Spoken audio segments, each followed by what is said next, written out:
आज आपको मैं दिखाऊंगा श्रीलंका की हालत। ये आप और हम कितनी देर से प्रेडिक्ट करें, कितनी देर से बातें करें, मैंने आपको यही भी बोला था आरजू जी, एक दिन ऐसा होगा लोग इसी प्रेसिडेंट के महल में घुसेंगे। तो अभी लेटेस्ट आया 3 दिन पहले, आईएमएफ ने एक शर्त रख दी पाकिस्तान के आगे और ये बोल दिया कि देखो या तो हमसे पैसा ले लो या चीनियों से ले लो। इंडिया ने अपने इस साल के टोटली रिकॉर्ड तोड़ दिए हैं कि जो कि अपने वेपन्स को एक्सपोर्ट करने के, अपने जो डिफेंस के जो वेपन्स होते हैं उनको एक्सपोर्ट करने के सारे रिकॉर्ड तोड़ दिए हैं। 13,000 करोड़ का बिजनेस किया है। क्या समझते हो आप कितनी बड़ी अचीवमेंट है इंडिया के लिए, और पाकिस्तान को इससे क्या कुछ सीखने को मिल सकता है? पाकिस्तान पर इंडिया की जानिब से अब ये इल्ज़ाम लगाया जा रहा है कि हम इंडिया की गंदुम चोरी कर रहे हैं, और गंदुम भी कौन सी, जो कि इंसानी बुनियादों पर और हंगामी बुनियादों पर अफ़गानिस्तान के अवाम की मदद के लिए इंडिया वो गंदुम पाकिस्तान के रास्ते अफ़गानिस्तान भेज रहा था। पाकिस्तान ना सिर्फ ये कि उस गंदुम को चोरी कर रहा है, स्मगल कर रहा है, बल्कि पाकिस्तान इसको ज़ख़ीरा कर रहा है।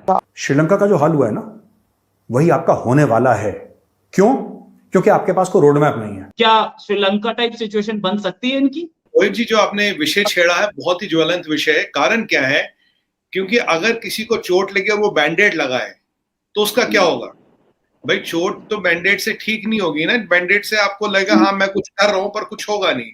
अगर आप पाकिस्तान की डिफॉल्ट प्रोबेबिलिटी, टेक्निकल टर्म होती है, दुनिया में काफी कंट्री है जिनकी डिफॉल्ट प्रोबेबिलिटी की रेटिंग आती है, अगर आप 1.5 से ऊपर है तो मतलब आपकी सिचुएशन रेड लाइन, आप लक्ष्मण रेखा पार कर चुके, यू कैन डिफॉल्ट। अब श्रीलंका 6 महीने पहले करीब 26-27 पे था रोहित जी, तब पाकिस्तान 13 पे था, 13 पे पहुंच चुका था। फिर इन्होंने सऊदियों से पैसा लिया, फिर उन्होंने चीनियों से पैसा लिया। अब चीनियों से पैसा कैसे लिया, किन शर्तों पे लिया, क्या गिरवी रख के लिया और क्या क्या गिरवी नहीं रखा, बात तो ये है वो किसी को नहीं पता। तो तब इनकी डिफॉल्ट प्रोबेबिलिटी मैंने लास्ट देखी थी 15-16 तक पहुंच गई थी। मतलब 1.5 इज रेड लाइन, डिजास्टर। आप 16-17 पे हो, आप श्रीलंका से दूर नहीं हो। यही बात हम बार बार कह रहे थे, पूछ रहे थे नेशनल टीवी पे भी, आपके माध्यम से भी और माध्यमों से, कि व्हाट आर यू डूइंग, आप ऐसा क्या कर रहे हैं कि आप श्रीलंका ना बने। अब देखिए, जो 2 बिलियन 3 बिलियन इधर से आया उधर से आया, इससे बैंडेड का काम करता है। ये कोई उपचार नहीं है, ये कोई सोल्यूशन नहीं है, इससे कुछ होगा नहीं। हाँ, आज आप डिफॉल्ट नहीं करोगे, 3 महीने बाद करोगे, 2 महीने बाद करोगे, 1 महीने बाद करोगे, पर होना निश्चित है। अगर आपको बाहुबली का एक डायलॉग याद होता जो राजमाता कहती, बाहुबली की मृत्यु निश्चित है, यहां डिफॉल्ट भी निश्चित है। आप ये मान के चलिए, डिफॉल्ट से कोई नहीं बचा सकता। अब आपको एक और आंकड़ा बता दो, इनके इंपोर्ट एक्सपोर्ट का बैलेंस दीजिए, जितना फॉरेन एक्सचेंज बताया है रोहित जी, उससे हद से हद ये 45 से 60 दिन चल सकते हैं, हद से हद, अपर लिमिट कह रहा हूं।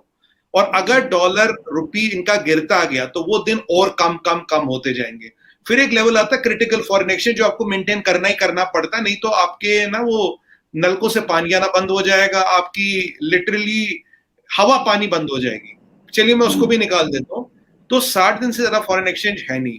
दे are a import oriented country, exports कम है, इंपोर्ट्स दुगने हैं then exports. The way they will consume this foreign exchange, और इसमें भी लोन का पैसा भी देना, इसमें भी इंटरेस्ट भी देना है। टेक्निकल टर्म यूज की थी debt trapping, round tripping of loans. जब मैं आपसे कर्जा लेता हूं किसी दूसरे का कर्जा लेने के लिए, उससे कर्जा लेता हूं आपका कर्जा लेने के लिए, तीसरे से कर्जा लेता हूं उसका कर्जा लेने के लिए। मैं अभी कर्जा ले रहा हूं कर्जा चुकाने नहीं, कर्जे का इंटरेस्ट देने के लिए। इसे हिंदी में कहते हैं टोपी घुमाना। अहमद की टोपी मोहम्मद के सर, मोहम्मद की टोपी अहमद के सर, उसकी टोपी सलीम के सर, सलीम की जावेद के सर। ये कहानी चल रही है। और मुझे हैरत ये होती है रोहित जी, जब शरीफ साहब कहते हैं कि हमने श्रीलंका जैसी सिचुएशन बचा ली। बचा तो ली आपने, लेकिन कब तक? आंसर ये नहीं बचा ली, आज नहीं होगी, 3 महीने बाद की गारंटी लेते, 6 महीने बाद की गारंटी लेते, कब तक आपने बचा ली? आईएमएफ आपको पैसे दे नहीं रहा, चाइनीज से आपने 2.2 बिलियन अभी लिया, सऊदियों से 8 बिलियन ले चुके हो। अब किसी के पास कुबेर का खजाना थोड़ी ना आप पे लुटाता है। ये परिस्थिति वहां हो रही है। ईद का पर्व है, जैसे आपने देखा कल ईद का पर्व है, कल श्रीलंका में जो त्रासदी घटी रोहित जी, क्या इसकी गूंज पाकिस्तान तक नहीं सुनाई दी? आज आप देखिए, ईद पाकिस्तान में वैसा बात नहीं है, सोशल मीडिया पे भी वैसा जश्न नहीं है, क्योंकि उनको दिख गया कल श्रीलंका में हुआ क्या। ये स्थिति ज्यादा दूर नहीं है। और कौन आपको रोज रोज पैसे देगा लुटाने के लिए? आप पैसे वापस दोगे कैसे? जितना आपका फॉरेन एक्सचेंज रिजर्व है उससे ज्यादा तो आपका साल का इंटरेस्ट है रोहित जी। जितना आपका फॉरेन एक्सचेंज रिजर्व आज के डेट में, उससे ज्यादा आपकी साल की इंटरेस्ट की कमिटमेंट है। असल तो भूल जाइए। आपकी इकोनॉमी में बचा क्या है? आपके 500 रुपए किलो आटा, 500 रुपए किलो चावल, 2500 रुपए किलो मटन, 250 रुपए का पेट्रोल। तो आप मुझे बताइए, इसमें आप इसमें कोई परिस्थिति नहीं बन रही, इसमें दोगे क्या? हाँ, एक चीज जरूर आपके पास है, वो है आपका न्यूक्लियर आर्सेनल। उसको आप टेबल पे रख के दुनिया को ब्लैकमेल जरूर कर सकते हो और कर भी रहे हो, और दुनिया आपसे ये ना, दुनिया आपको इसका लिहाज कर रहा है। आप पहले हमने बात की थी, शेख रशीद साहब कह रहे थे इस्लामाबाद में अगर आप बर्गर ले तो कोई आपका बर्गर छीन लेगा। तब मैंने किसी सज्जन से कहा था, पाकिस्तान मीडिया कह रहे नहीं नहीं नहीं ऐसा कुछ नहीं है, शेख रशीद तो झूठ बोल रहा है। मैंने कहा भाई जो आपके शुरू से अंत तक मिनिस्टर रहे, आप कह रहे वो झूठ बोल रहे हैं? कह रहे बिल्कुल झूठ बोल रहे शेख रशीद। आपका आईपीआर इतना चुरा रहा है चाइना, ये एफबीआई तो पहले भी यूएस में बोल चुका, चाइना आपका इतना आईपीआर चुरा रहा है जितना दुनिया की सारी कंट्रियां मिलके नहीं चुरा रही। आइडिया क्या? आइडिया है डोमिनेंस। उन्होंने वर्ड यूज किया जो वह हमेशा यूज करते हो, इकोनॉमिक टेररिज्म। ये इकोनॉमिक टेररिज्म है चाइना का, ताकि आपके मार्केटों को कैप्चर किया जाए, आपकी टेक्नोलॉजी को चिराया जाए। सर अगर हम बात करें ब्रिटिश इंटेलिजेंस की बात करें, हम एफबीआई की बात करें, अमेरिकन इंटेलिजेंस की, और हम देखें कि चाइना के साथ क्यों आप समझते हैं कि कहा जा रहा है कि एक तरह से थ्रेट की बात की जा रही है चाइना को लेकर? आरजू जी, ये बड़ा अच्छा विषय छेड़ा आपने। देखिए, अगर हम देखें तो मैं पिछले 3 साल से ये बात कह रहा हूं, इस पे लिख चुका हूं, कई सारे डिबेट कर चुका हूं, प्रेडिक्ट कर चुका हूं। अब ये कि आप बोले, हम बोले, छोटे लोग बोलते, कोई सुनता नहीं, कोई बड़ा आदमी बोले तो सुन लेता। यहाँ इंडिविजुअल है और एनालिसिस है, वहां अथॉरिटी है और फेडरल बॉडीज है। मतलब यहाँ बोलते यार इंडिविजुअल का एनालिसिस है, सही भी हो सकता है, गलत भी हो सकता है, पर वहां एक फेडरल बॉडी है, अथॉरिटी है।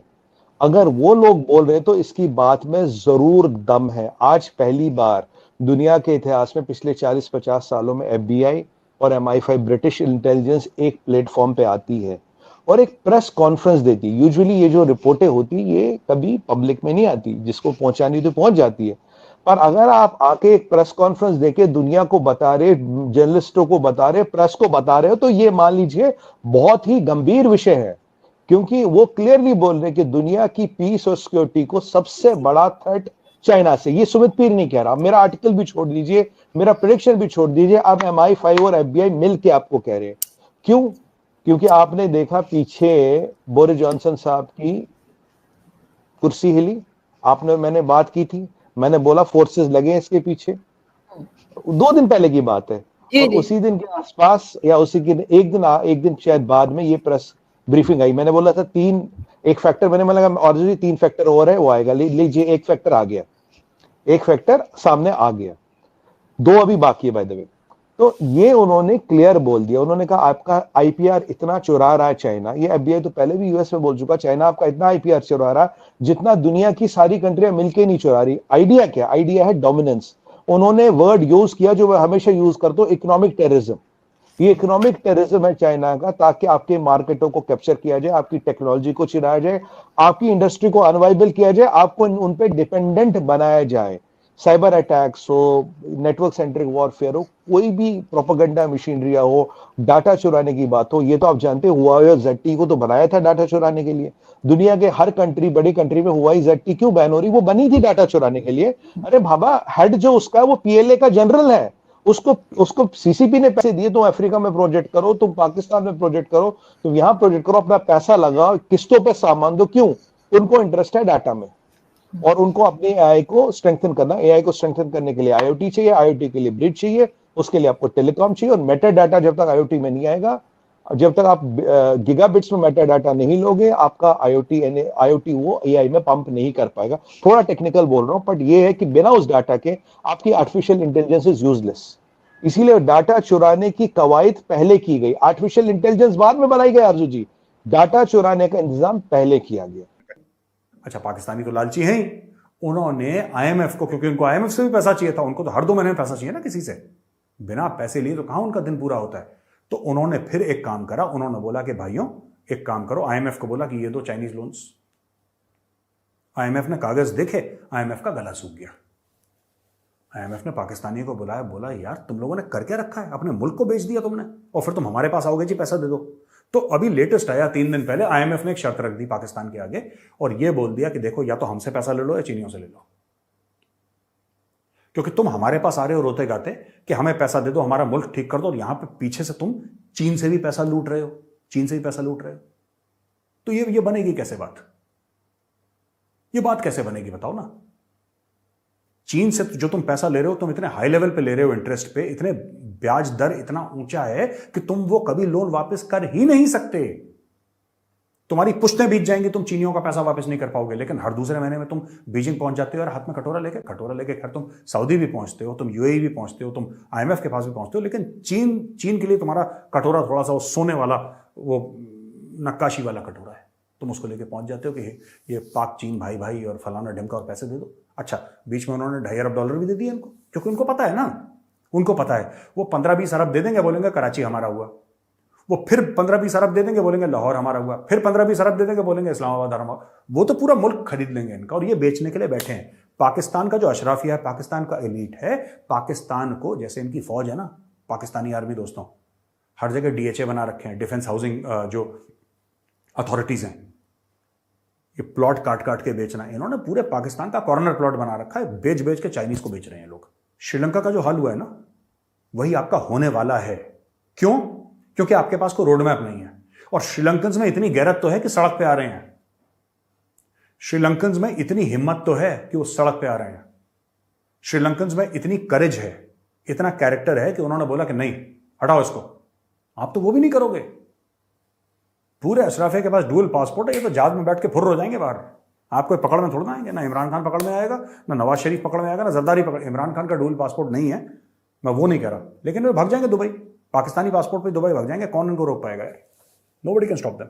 ये चले जाएंगे अपने मुल्क को डुबा।